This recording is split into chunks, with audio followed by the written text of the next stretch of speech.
ngasi April gi tarik 30 sagol chen numit asigi rasifal pizari. Mes Rashi singnaba khara laigani marup mapang loinaba singa awai akum taunaganu.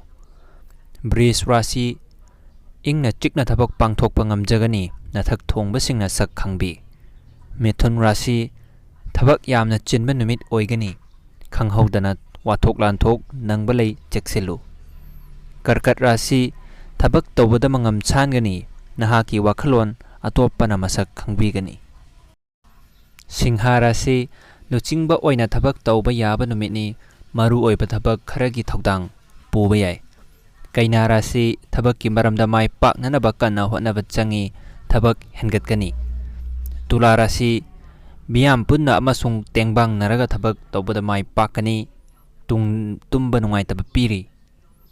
Brisik Rashi thabak tawbada ayat apan laigani adubu tawgening mathabak khudingmak tawba ngamgani. Danu Rashi thabak ki maramda thaurang tawba anawba wakalon puthokpa mai pakani kanaba fangi. Makar Rashi thabak ki potlum hengalakani thaudang lawgadabasu yamgani cheksinjaba fai. Kumbha Rashi anawba wakalonda thabak tawba kanagani thajadaba muongda sendong phangba laigani. Mina Rashi thabak tawbada ayat apan kharadi hantaragani sel thungi chading tawbada cheksinjau.